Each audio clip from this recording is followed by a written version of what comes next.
In the blockchain world, we want the truth as well, right? But given that a blockchain ledger is distributed and lacks one central authority, how can we all agree on the truth? Today, we learn how the OG of the blockchain world, Bitcoin, does it. This consensus mechanism is called proof of work and was introduced in the Bitcoin white paper in 2008, which I'll link to below. Okay, in today's world, we give a lot of power to central authorities or intermediaries. For example, this video is going to be hosted on YouTube. When I fly to another country, I use a government issued passport. And when I buy something, the payment is likely being routed through the rails of a company like Visa. At any point, these companies or governments, these intermediaries, are the arbiters of the truth and can impose restrictions or change rules. In the blockchain world, without some of these intermediaries, how can we all agree on one version of the truth? To make it more concrete, let's take the example of money transfer. Today, a network of financial services companies, like your bank, coordinate to make a money transfer happen and keep the records to prove it. But without an intermediary, how does this happen in, say, a Bitcoin world? Now, let's say I want to pay you 1 Bitcoin. That means on the Bitcoin blockchain, a transaction needs to be recorded that reduces my balance by 1 Bitcoin and increases yours by 1 Bitcoin. I broadcast my request to a group of people called the miners. Only miners can formally add a block to the Bitcoin blockchain. What do these miners do? These miners listen to the broadcast, pick transactions to include in their block, and submit their block to the blockchain. But wait, if there are thousands of miners, all of whom can pick different transactions, whose version do we go with? Now, this is where proof of work consensus mechanism comes in.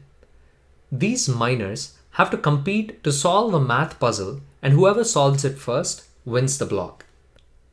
Let's follow one of these miners, our friend Miner Joe, who's one of the thousands of miners who participated in this math puzzle solving competition.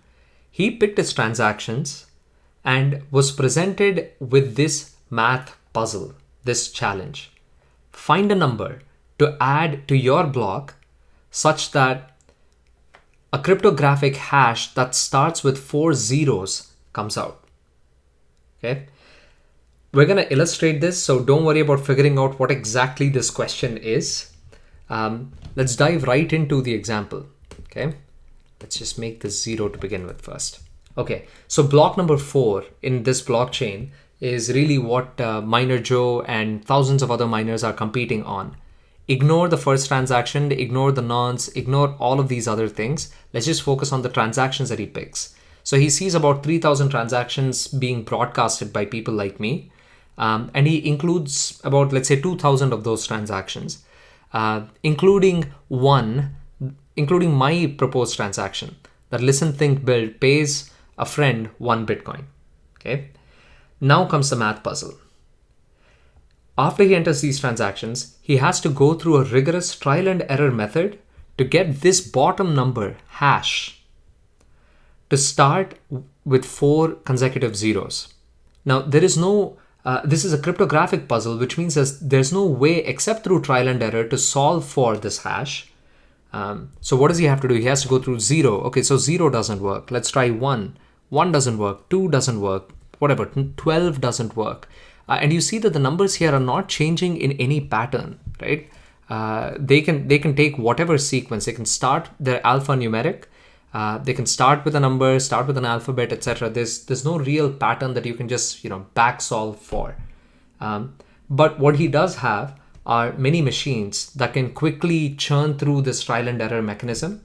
And one of his machines arrives at a hash of 8899 solved, right? You suddenly have the first hash that starts with 4 consecutive zeros.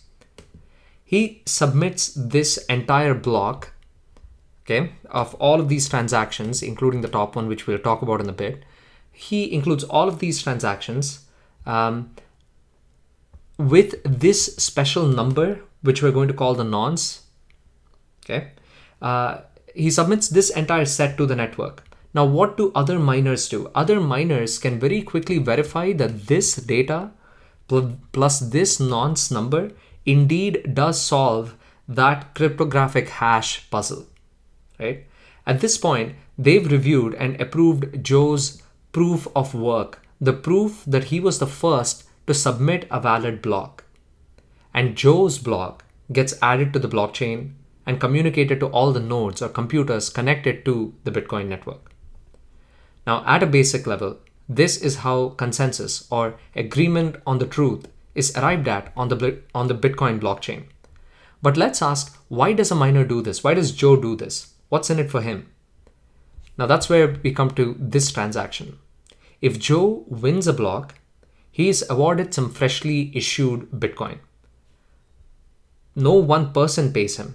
The Bitcoin protocol itself issues it as a reward for engaging in this mining and providing the Bitcoin network this security, right? It's new money supply. It's akin to gold being mined from the ground, ergo the word miner. Right now, that reward is 6.25 Bitcoin, which is around $250,000 today. Also, remember we said that Joe gets to pick the transactions to include in his block? How does he pick them? He picks the ones which offer him the highest tips. So when I send you one Bitcoin, I can include a tip, let's say of 0.001 Bitcoin, and that becomes a separate transaction in this list, right? So let's say I say LTB pays friend 1 Bitcoin, and then LTB pays Joe 0.001 Bitcoin.